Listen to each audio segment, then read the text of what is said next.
직장 내 괴롭힘 신고 어디로 할지 막막하셨죠? 저희가 함께 하겠습니다.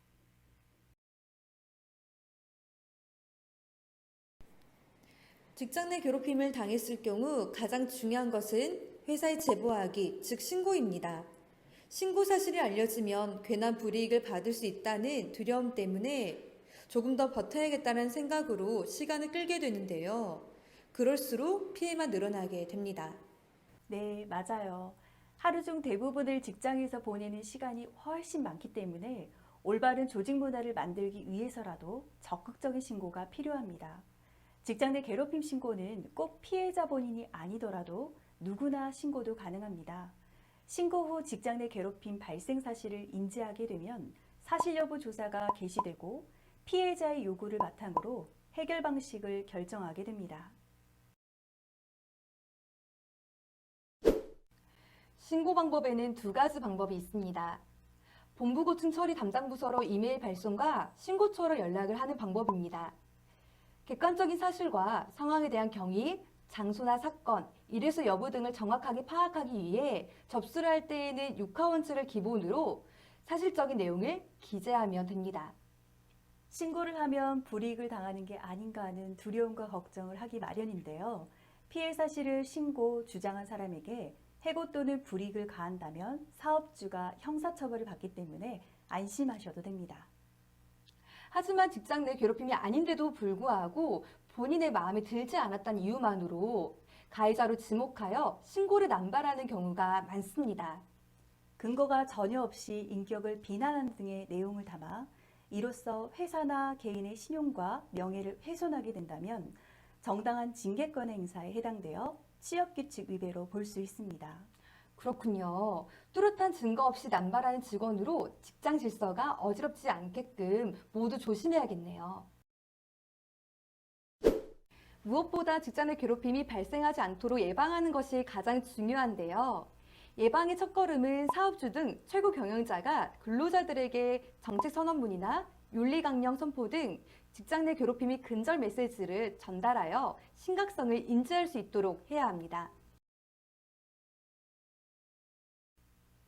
두 번째, 실태조사는 물론 조직 문화, 커뮤니케이션, 업무의 명확성, 권한과 책임의 적절성 등 위험 요인을 수시로 점검해야 합니다.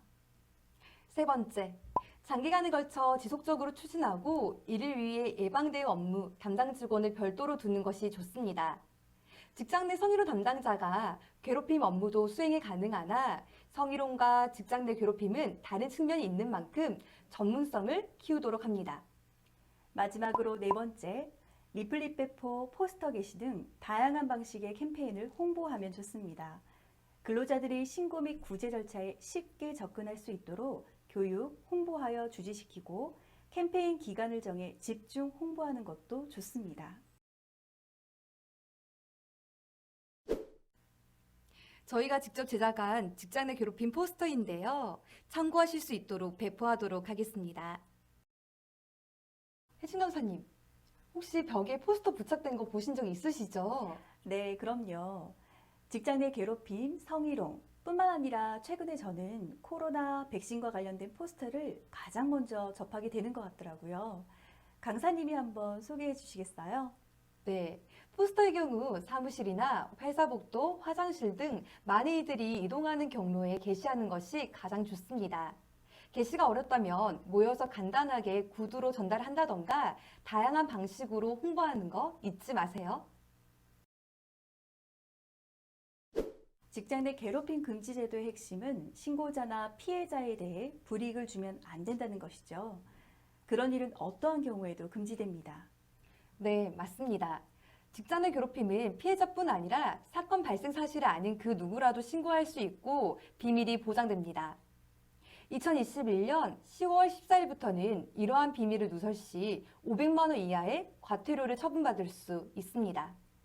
만일 사업주가 직장 내 괴롭힘 신고자 혹은 피해자를 해고하거나 그 밖에 불리한 처우를 가한 경우 3년 이하 징역이나 3천만 원 이하의 벌금형에 처해집니다. 우리가 잘 몰랐지만 따져보니 이 제도는 2년이나 지난 제도였네요. 당연히 있어야 했고 당연히 근절이 되어야 했던 것은 분명합니다. 직장 내 괴롭힘이 없는 회사에 다닌다면 얼마나 좋을까요? 그런 센터가 우리 회사에도 있다라고 하죠? 아, 그래요. 반가운 소식이네요.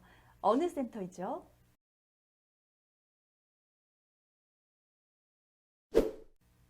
네, 바로 센터입니다. 이 센터는요, 이직률이 0%. 이직률이 없다 보니까 응대율과 일의 능률은 100%를 달성하고 있습니다. 정말요? 이 센터에는 어떤 비결이 있을까요?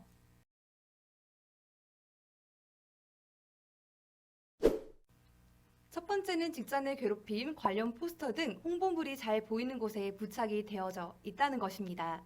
앞서 저희가 알려드렸던 장소에 모두 다 홍보물이 부착이 되어져 있더라고요. 두 번째는 건강한 조직 문화를 만들기 위해서 모두 다 같이 노력하고 있다는 것입니다. 저는 호칭부터 다르게 부르는 걸 보고 너무 놀랐는데요. 누구누구님, 누구누구 팀장님 이렇게 뒤에 님 존칭을 사용해서 공과 사를 구분하고 있더라고요.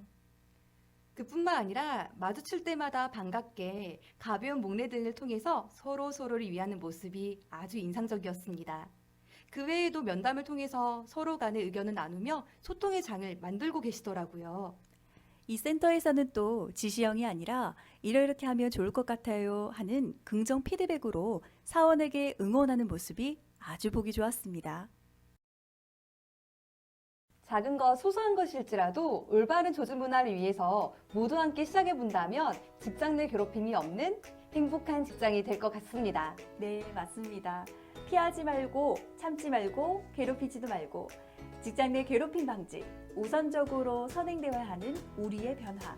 행복한 직장 생활을 응원하는 소진, 혜진 찐찐 강사였습니다. 다음 시간에 또 만나요.